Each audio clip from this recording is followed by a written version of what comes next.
तनुज ने जैसे ही नील को मुकाबले के लिए उकसाया, नील ने व्यंग्य भरी मुस्कान के साथ कहा कि वो उसके मुकाबले के योग्य ही नहीं है। ये शब्द सुनते ही तनुज आग बबूला हो गया।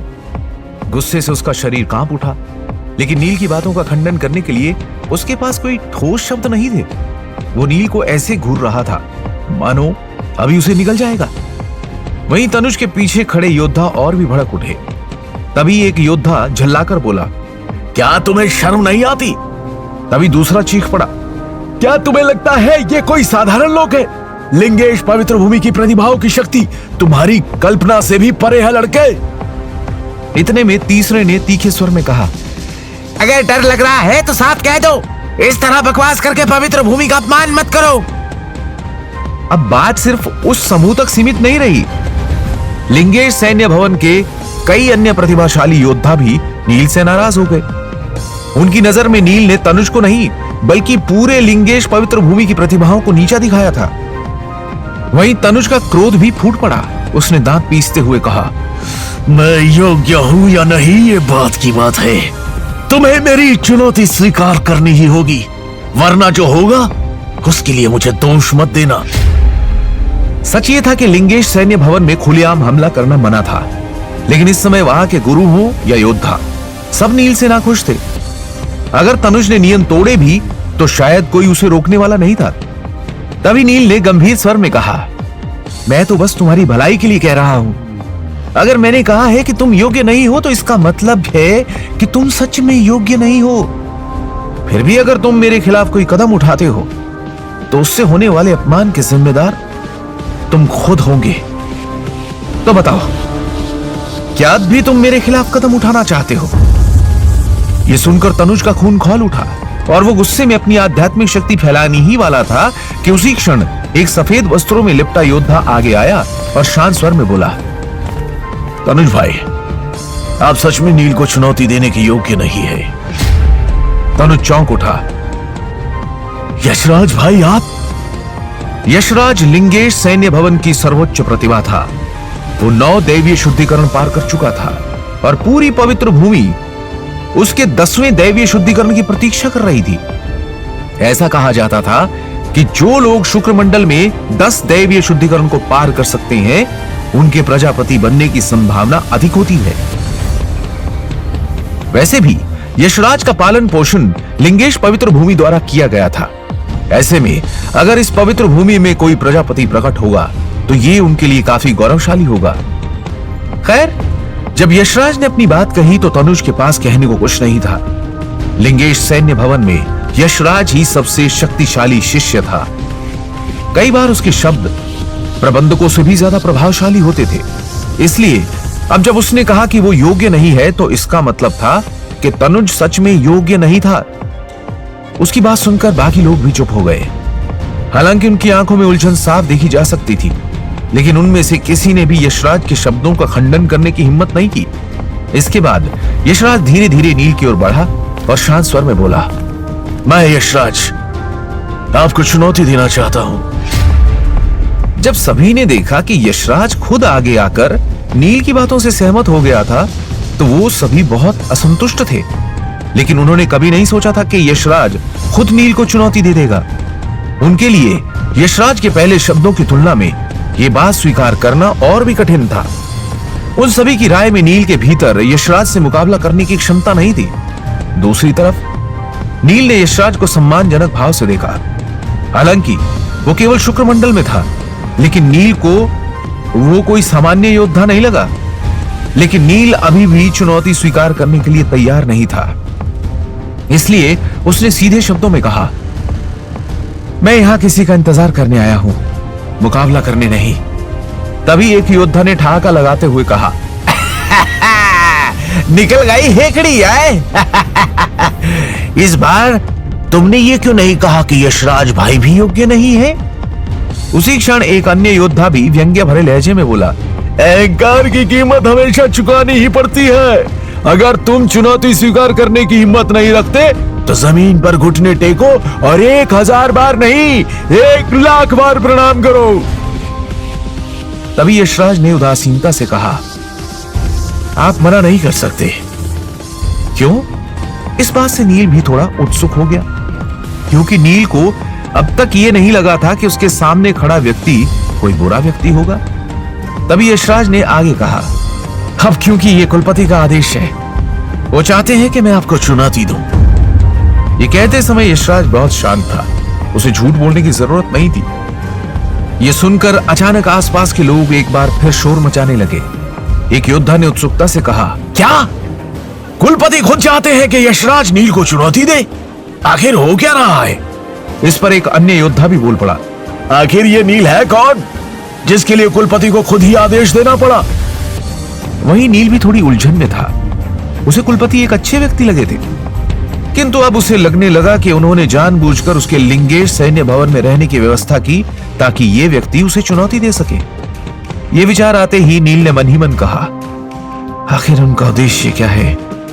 नील के चेहरे के भाव देखते ही यशराज उसके मन में उठे सवाल को समझ गया और तुरंत बोला, मुझे पता है कि कुलपति ये सब मेरी भलाई के लिए कर रहे हैं। वो चाहते हैं कि मैं गठबंधन में प्रवेश करूं।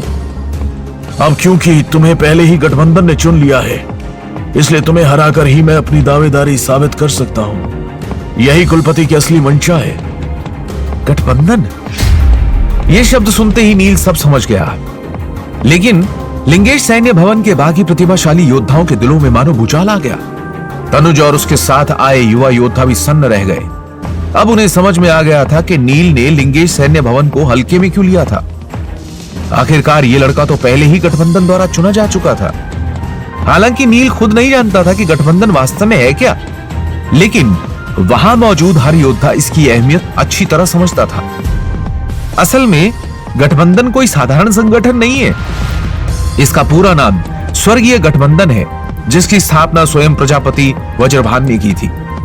इस गठबंधन ने पितृलोक के 3000 क्षेत्रों को एकजुट किया था और ये पूरे ब्रह्मांड की शीर्ष शक्तियों में से एक था। यहां तक कि लिंगेश पवित्र भूमि भी इसी का हिस्सा थी। गठबंधन में शामिल होने का अर्थ है ब्रह्मांड के 13 आंतरिक महलों में से किसी एक में प्रवेश। ये महल सर्वोच्च प्रशिक्षण केंद्र होते हैं।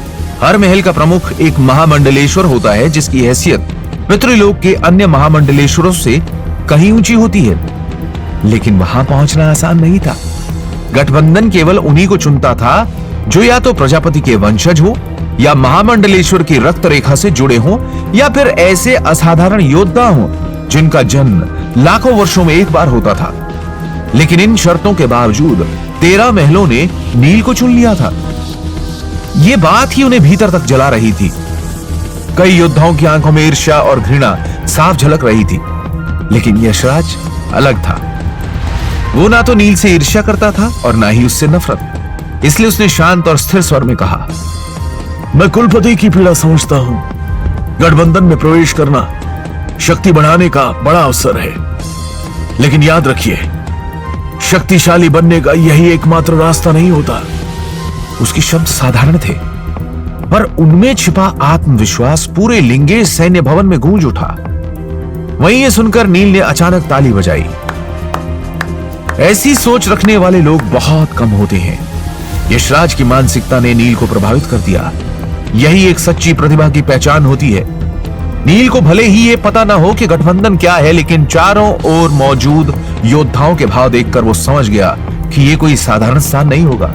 फिर भी नील के लिए एक बात सबसे अहम थी कि ऊंचाई तक पहुंचने के लिए सबसे पहले खुद पर भरोसा होना चाहिए। यही सोचते हुए नील खड़ा हो गया और उसने तुरंत कहा, आप सही कह रहे हैं, मैं आपसे सहमत हूं। इस पर यशराज ने शांत भाव से जवाब दिया, मुझे आपकी स्वीकृति की जरूरत नहीं है। हां, लेकिन मैं आपकी चुनौती भी स्वीकार करता हूं। यह कहकर नील हल्के से मुस्कुराया। वहीं ये सुनते ही यशराज की आंखों में हल्की चमक उभर आई और उसने सिर हिलाते हुए कहा, बहुत अच्छा, मैं आपके साहस की सराहना करता हूं। वैसे भी यशराज को कभी नहीं लगा था कि वो हार सकता है। भले ही वो अभी शुक्र मंडल में था, लेकिन उसकी शक्ति किसी सामान्य सूर्यमंडल योद्धा से कहीं अधिक थी। किंतु तभी भीड़ में हलचल मच गई। एक योद्धा उत्साह से ठहाका मारकर बोला, ये बच्चा सच में मान गया। इस पर दूसरे ने ठंडी मुस्कान के साथ कहा, हालांकि मुझे यशराज भाई द्वारा इस लड़के को चुनौती देना अच्छा नहीं लगा। लेकिन इस लड़के को हारते देखना, वो दृश्य जरूर देखने लायक होगा। अचानक ही लिंगेश सैन्य भवन के योद्धा बहुत उत्साहित हो गए। उन्हें स्वाभाविक रूप से पता था कि आज एक अच्छा मुकाबला होने वाला है। ऐसी स्थिति में कृपया मेरे साथ चलें। इतना कहकर यशराज ने अपना हाथ हिलाया। वहीं ये सुनकर नील ने उस कोने को छोड़ दिया और यशराज के पीछे पीछे चलने लगा। उनके पीछे पहले से ही भारी भीड़ इकट्ठा हो चुकी थी। इस वक्त लिंगेश सैन्य भवन के कुछ शिष्य जो गुप्त साधना क्षेत्र में अभ्यास कर रहे थे, वो भी वहां पहुंच गए। लिंगेश सैन्य भवन में लोगों की संख्या बढ़ती जा रही थी। शुरुआत में केवल 100 लोग थे, लेकिन जल्द ही यह संख्या 4000 तक पहुंच गई। नील ने अपने पीछे चल रहे विशाल समूह को देखा। उनमें से अधिकांश सूर्यमंडल में थे और कुछ शुक्रमंडल में। यह देखकर वो अबाक रह गया। पितृलोक में एक छोटी सी बात भी इतनी बड़ी हलचल पैदा कर सकती है। यह वास्तव में नील के लिए एक आंख खोलने वाली बात थी। वहीं लिंगेश सैन्य भवन के आंतरिक हिस्से में प्रवेश करने के बाद यशराज नील को एक बड़े कक्ष में ले आया। हालांकि नील के सामने का कक्ष बहुत बड़ा था, लेकिन जब उसके स्तर के योद्धा मुकाबला करते थे तो उनमें अक्सर पहाड़ों को गिराने और समुद्र को उल्टने की शक्ति होती थी। इसलिए नील ने उस कक्ष को देख शांत भाव से कहा, मुझे डर है कि यह कक्ष हमारे मुकाबले के लिए उपयुक्त नहीं है। लेकिन नील को नहीं पता था कि उसके शब्दों को सुनकर पीछे चल रहे लिंगेश सैन्य भवन के योद्धा जोरों से हंसने लगेंगे। यह सच में सामान्य लोक से आया गवार है। हाँ, इसे तो मायावी आयाम के बारे में भी नहीं पता है। ये शब्द सुनकर नील ने अपने होठों को सिकोड़ा और फिर उदासीनता से मुस्कुराया। लेकिन यशराज ने नील का उपहास नहीं किया। इसके विपरीत उसने शांति से कक्ष के मध्य तैरती 2 हीरे के आकार की मणियों की ओर इशारा करते हुए कहा, यही हमारा मुख्य अखाड़ा है। लिंगेश सैन्य भवन के सभी मुकाबले यही होते हैं। इन मणियों की मदद से हमारा आध्यात्मिक प्रतिरूप एक मायावी आयाम में भेजा जाता है। वहां हम अपने हथियार, खजाने और साधना पद्धतियों को पूरी शक्ति से इस्तेमाल कर सकते हैं, वो भी वास्तविक शरीर को नुकसान पहुंचाए बिना। यशराज का स्पष्टीकरण सुनकर नील की आंखों में जिज्ञासा जाग उठी और उसने तुरंत पूछा, तो क्या ये एक भ्रामक सरणी है? यशराज ने क्षण भर सोचा, फिर सिर हिलाते हुए कहा, हाँ, ऐसा ही समझ लो। असल में भ्रामक सरणी में योद्धा का असली शरीर अंदर होता है, जबकि मायावी आयाम में केवल उसका आध्यात्मिक प्रतिरूप प्रवेश करता है। इस कारण मायावी आयाम कहीं अधिक जटिल और उन्नत था। मगर यशराज ज्यादा विस्तार में नहीं जाना चाहता था। तभी नील ने उत्सुकता से पूछा, तो शुरुआत कैसे होगी? यह सुनकर यशराज ने हाथ उठाया और कक्ष में तैरती मणियां धीरे धीरे ऊपर लहराने लगी। उसने उनमें से एक मणि को हल्के से नील की ओर बढ़ाया और उदासीन भाव से कहा, इसमें अपनी आध्यात्मिक शक्ति प्रवाहित करो। आप तुरंत मायावी आयाम में प्रवेश कर जाएंगे। जैसे ही नील ने मणि को सक्रिय किया, उसे ऐसा लगा मानो दुनिया पलट गई हो। एक क्षण में ही वो किसी और स्थान पर पहुंच गया। हालांकि उसका वास्तविक शरीर अब भी वहीं मौजूद था और केवल उसके आध्यात्मिक प्रतिरूप ने ही आयाम में प्रवेश किया था, जो हर अनुभूति को वास्तविक जैसा महसूस कर रहा था। नील के होठों पर हल्की मुस्कान उभर आई और उसने मन ही मन कहा, दिलचस्प, यहां मैं बिना किसी डर के अपनी पूरी शक्ति से लड़ सकता हूं। अगर पराजय भी हुई और मैं मर भी गया तो यह सिर्फ एक आध्यात्मिक प्रतिरूप की मौत होगी, मेरी नहीं। यह सोचकर नील ने हल्के से मुस्कुराकर चारों ओर नजर घुमाई। वो जगह अतुलनीय रूप से विशाल थी, जिसका कोई अंत नहीं नजर आ रहा था। तभी यशराज की आकृति भी दिखाई दी, जो चुपचाप कुछ ही दूरी पर खड़ी थी। उसका प्रतिरूप भी इस मायावी आयाम में प्रवेश कर चुका था। तो क्या होगा आगे?